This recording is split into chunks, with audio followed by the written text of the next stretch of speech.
como o corpo em ação pode favorecer a aprendizagem. Fique com a gente em mais um episódio do Pode Educar.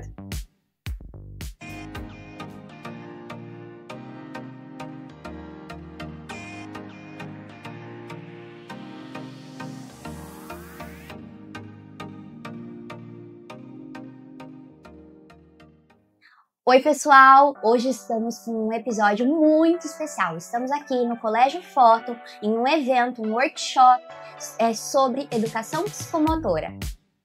E você vai conferir neste episódio a fala de vários profissionais. Eles vão contar mais um pouco aqui pra gente, né? A questão do corpo, a questão da psicomotricidade em si. Todos os temas aqui das palestras do evento vão estar aqui neste episódio. É imperdível. Fique aí com a gente.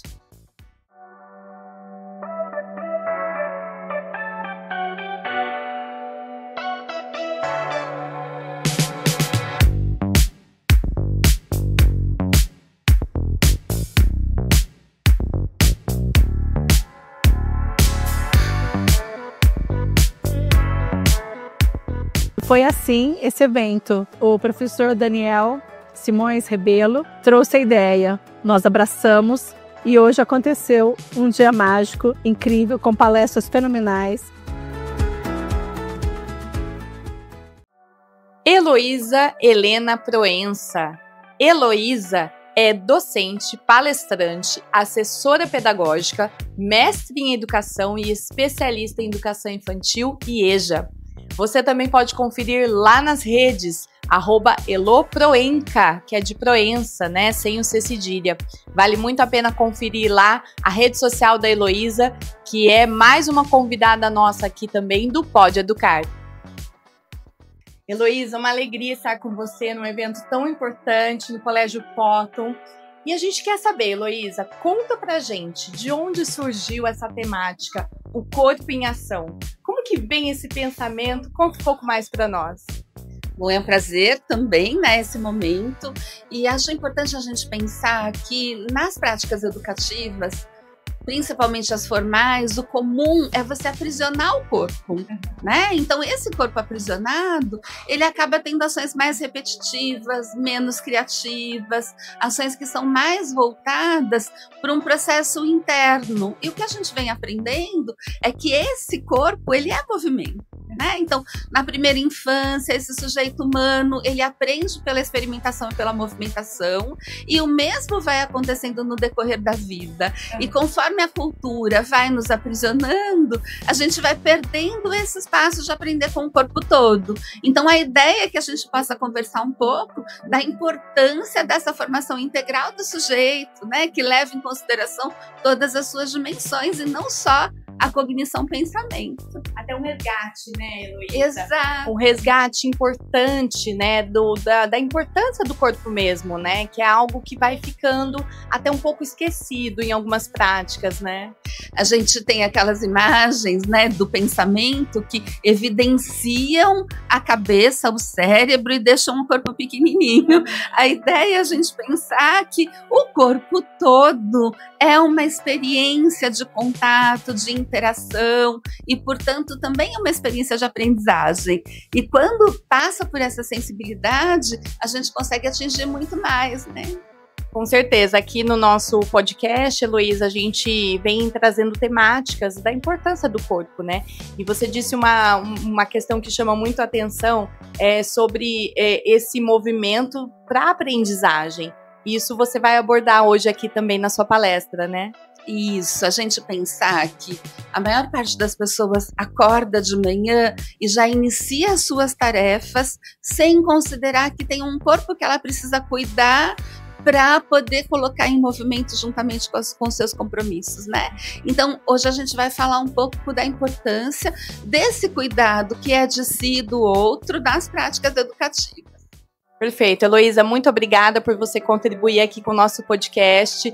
A gente deseja uma excelente palestra, um excelente evento e a gente continua com a cobertura aqui no evento Workshop sobre psicomotricidade. Fica aí com a gente.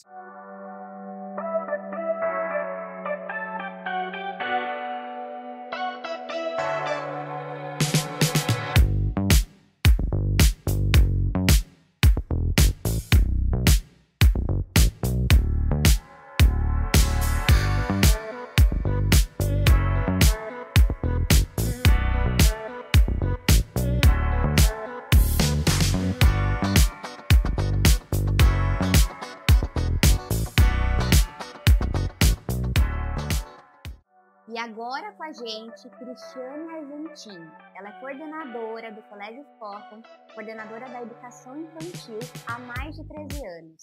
Ela também está nas redes sociais, @cris.argentini. Cris, fala um pouquinho sobre o seu trabalho, quem é você para nós? Eu sou educadora já há mais de 25 anos, gosto muito da educação infantil, me identifico por ser uma área de ampla expansão da criança, né? Uma plasticidade cerebral incrível e possibilidades diversas, né, de trabalho. Então isso me encanta muito. Quando eu cheguei no Fóton, eu queria uma escola assim, que fosse um grande laboratório, em que a gente pudesse testar várias possibilidades, né? Erros e acertos, né? Como sempre. E profissionais que tivessem essa mesma vontade, essa mesma coragem, né? Porque é preciso muita coragem e vontade para fazer tudo isso. Com certeza, com certeza. Que legal, Cris. Agora me fala um pouquinho sobre o trabalho com a psicomotricidade que vocês têm aqui no colégio. Esse projeto tão rico que vocês trabalham, incentivam os professores e você aqui com a educação infantil.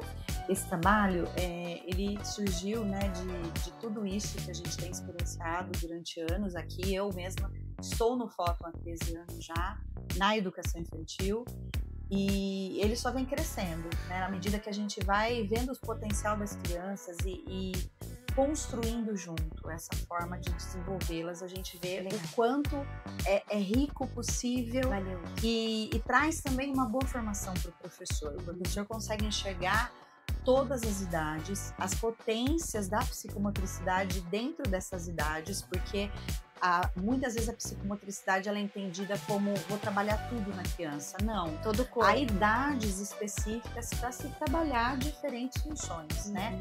E aí existem as funções dessa psicomotricidade, existem as questões técnicas da psicomotricidade e a questão relacional, né? Que traz os valores, traz toda a questão social envolvida nesse projeto de psicomotricidade. E como que vocês incentivam os profissionais a trabalharem com as crianças? Como que acontece essa orientação para que eles tenham esse conhecimento?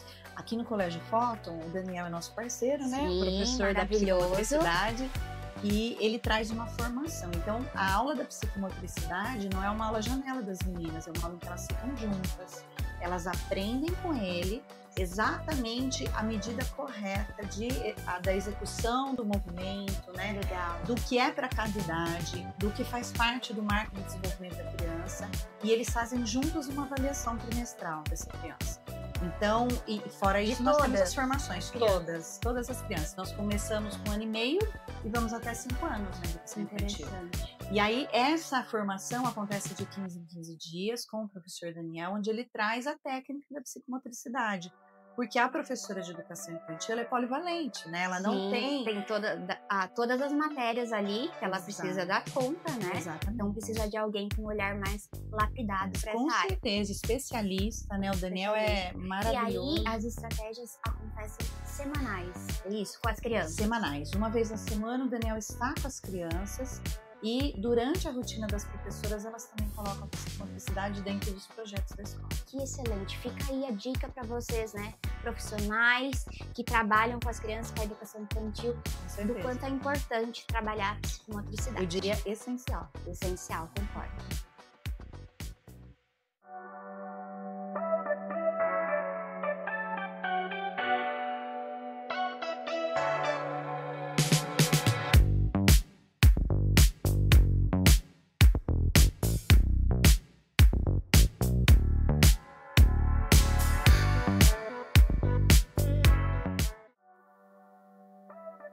Débora Corigliano também é mais uma palestrante aqui no evento do workshop da psicomotricidade. E confira lá também nas redes da Débora, @Débora_Corigliano. Débora é professora, coordenadora de pós-graduação, especialista em neurociência da educação, palestrante e escritora do livro Funções Executivas. E aqui no evento eu soube que Débora está lançando mais um livro e também materiais pedagógicos. Confira lá nas redes. Débora, uma alegria receber aqui no evento tão importante, né, sobre psicomotricidade. E a gente queria saber, Débora, em relação à prevenção, que é um assunto muito importante, né?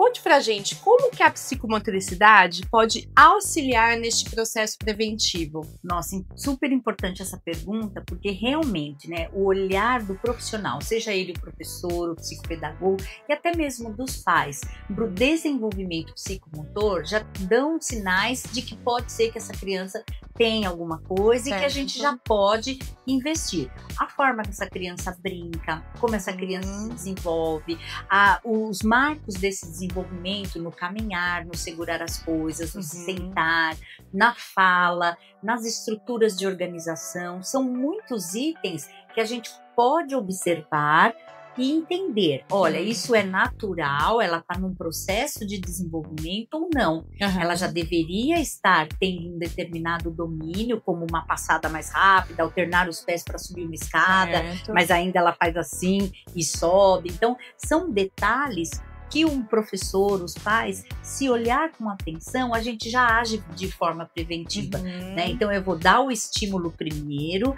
para ver se essa criança corresponde, para depois falar, opa, acendeu um sinalzinho amarelo aí, um sinal de alerta, então eu vou ter que encaminhar para um especialista, conversar com a professora, ver o que eu posso fazer para ajudar essa criança nessa fase do desenvolvimento.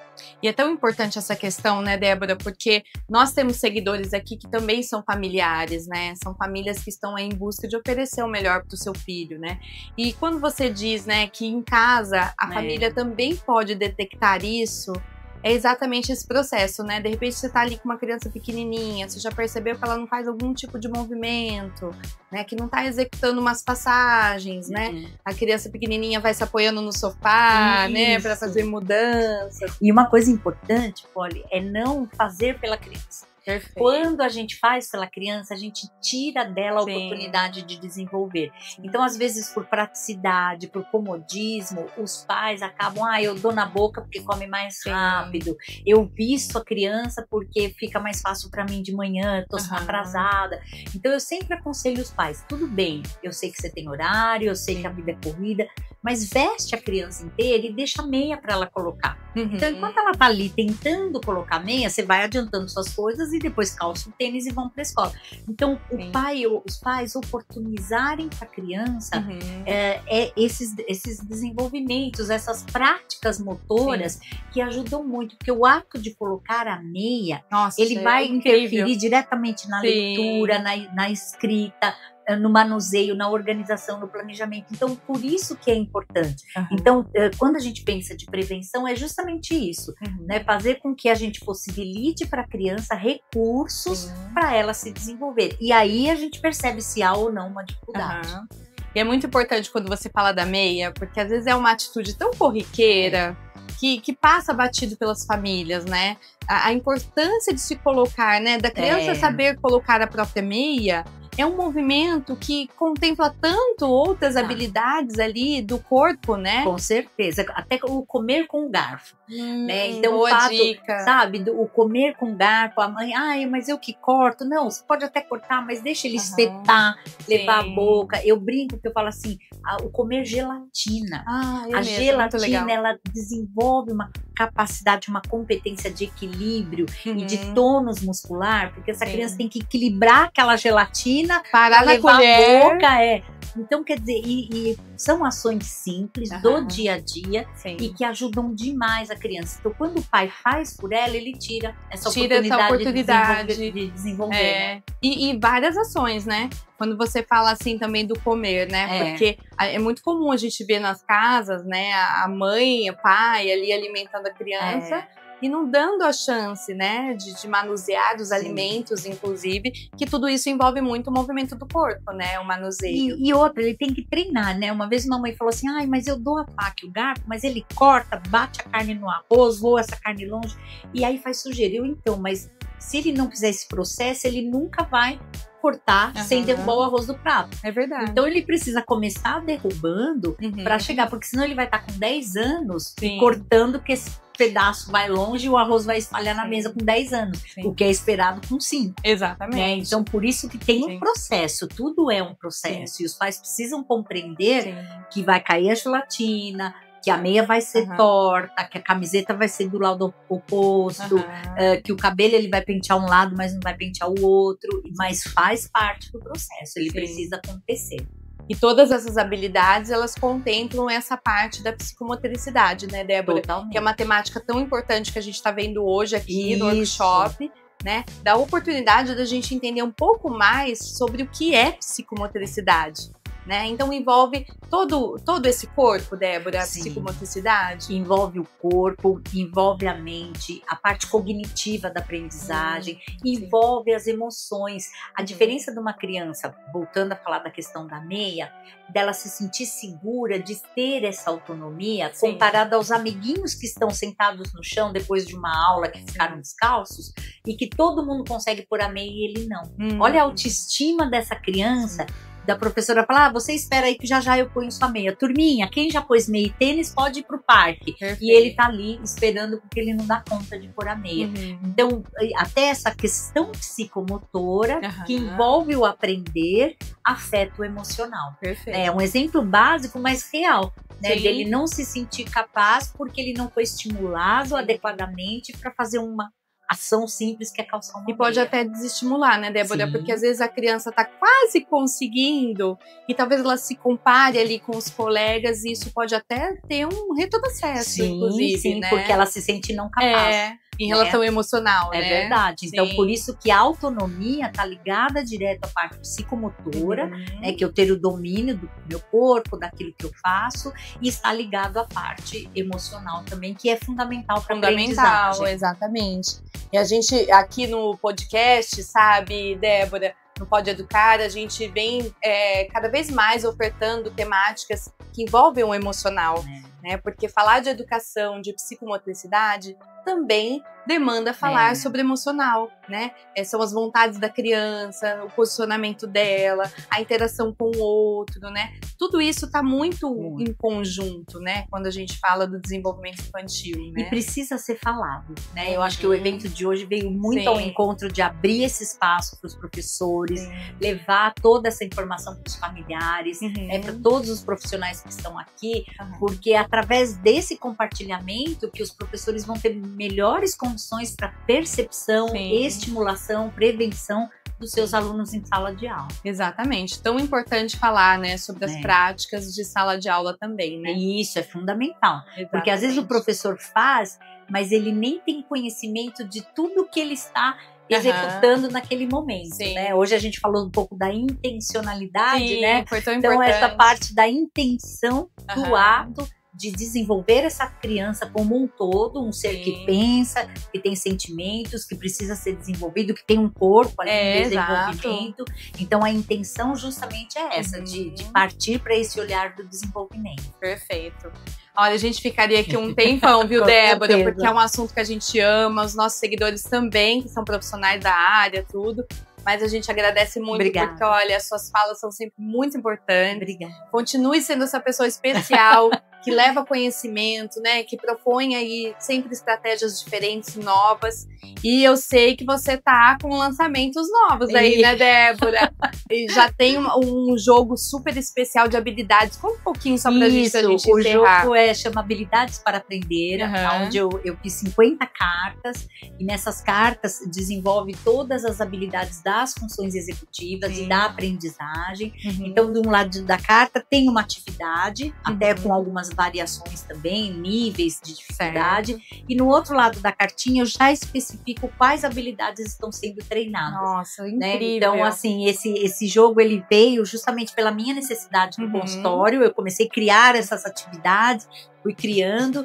E aí eu falei, por que não compartilhar? Né? Eu tenho esse lema, compartilhar conhecimento Isso sempre, mesmo. que é o que nós estamos fazendo aqui agora. Exatamente. Né? O trabalho de vocês também é esse. E aí eu fiz essa caixinha, eu já tô com uma outra já engajada, logo sai. Então a ideia é essa, mais pessoas pensando na educação. E os seguidores podem comprar, Débora? Onde que a gente consegue encontrar?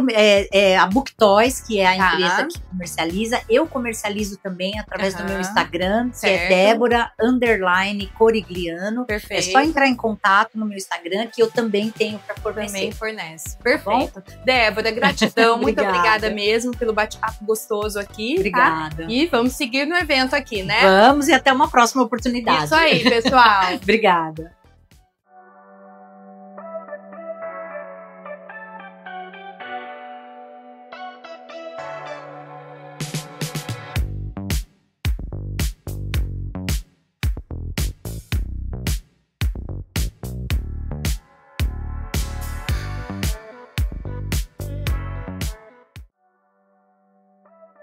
Aqui com a gente também está o professor Daniel. Daniel é professor de Educação Física, longa data de experiência em escolas particulares, também é palestrante, fornece cursos para muitos profissionais da área da educação e juntamente com a psicomotricidade. O Daniel conversou com a gente em mais esse episódio do workshop da psicomotricidade e valeu muito a pena conversar aqui no Colégio Fóton. E você que está aí desse lado pode seguir o Daniel também nas redes, @DanielSRebelo. Procure lá para você se inspirar e aprender mais com psicomotricidade. E agora com ele, o homem do evento, hein? Daniel, nosso querido professor Dani. E a gente conseguiu puxar lá do workshop do evento que está bombando aqui no Colégio Fóton para conversar um pouquinho com a gente. Ô Dani, fala pra gente, vai. Qual a importância da psicomotricidade na educação? Olá, muito obrigado pela presença de vocês aqui. A psicomotricidade, o que é interessante a gente entender é que ela existe várias abordagens. E a abordagem que nós estamos aplicando aqui é a abordagem da educação psicomotora. Essa abordagem, ela é focada para a escola. E ela é focada na escola com algumas intencionalidades. Intencionalidade número 1. Você iniciar um processo intencional dos estímulos psicomotores na educação infantil, exatamente no momento onde isso precisa ser trabalhado, no início. Porém, tem uma questão que é o seguinte: eu sou professor de educação física, sou psicopedagogo, especialista em psicomotricidade, tenho minha formação, porém, o legado que eu quero deixar dentro desse evento é que uma ação isolada minha não colhe frutos. Então, você imagina eu chegar nesse ponto de falar isso. Mas eu só cheguei a esse ponto, muitos anos na experiência, e eu vi que essa proposta não vai. E esse evento, esse projeto que eu desenvolvo aqui no Colégio Fóton, ele vai além disso. O que é? Então, a psicomotricidade na educação infantil, ela tem uma importância, sim? Tem. Para quê? Ela vai estimular as funções psicomotoras para minimizar as dificuldades de aprendizagem. Esse é um ponto fortíssimo. Então, peraí, se eu trabalho a questão da lateralidade, margem corporal, tonicidade, e aí tem uma questão dentro da escola que é as propostas interdisciplinares. Então, por exemplo, eu vou trabalhar conceitos matemáticos. Então, não é uma prática de estímulo isolada, é uma prática conectada com os conceitos que são aprendidos. E esses conceitos que são aprendidos, eles devem ser trabalhados não somente com o professor de educação física, ele deve ser trabalhado com a professora, com todo mundo que está dentro. Só que isso não é muito simples. E para você implementar isso na escola, fica a dica para vocês. Estudo, equipe, trabalho junto, definir uma filosofia e todo mundo, dentro do possível, ir abraçando essa causa. Por quê? O alvo que são as crianças, dentro do processo da educação, ele vai beber dessa fonte, esse grupo. Então, hoje esse evento que a gente está organizando aqui, ele tem esse propósito. Qual? Se comunicar com a sociedade, se comunicar com os professores. Por quê? Sim, qual é o legado da escola? Qual é o legado da nossa escola? Qual é o meu legado? Então, o meu legado é compartilhar. Compartilhar as experiências que acontecem dentro dessa sala. As sensações, as emoções e mostrar para as pessoas que isso é possível, né? Então, todo esse trabalho está sendo aberto, divulgado aí para todo mundo ver. Vocês estão percebendo que as pessoas que vêm aqui devem estar falando isso. É uma energia. E essa energia é a educação psicomotora na escola. Só para vocês refletirem também, tem um autor, uma literatura que eu uso, que fala sobre a transpsicomotricidade. O que é isso? A transpsicomotricidade é um jeito novo, é uma nova visão de enxergar a educação psicomotora na escola. E aí ela fala de ser inovador, perseverante, comunicativo, expressivo. Então, acho que vocês conseguem entender qual que é o meu desejo. Que o desejo é tentar tirar essas palavras e tornar realidade. Então, vocês estarem aqui é muito legal. Essa iniciativa de vocês é muito marcante. Quantos educadores vão poder estar escutando isso? Quantas famílias vão poder estar escutando? Até as famílias refletirem do trabalho tão importante que é feito na educação infantil. Que o trabalho que se planta aqui na educação infantil colhe-se o fruto para a vida toda. Então a educação infantil é uma fase muito importante. Então esse é o recado que eu deixo para vocês. E minha gratidão por vocês, minha gratidão pela escola. E sem dúvida alguma, eu sou um cara realizado em compartilhar.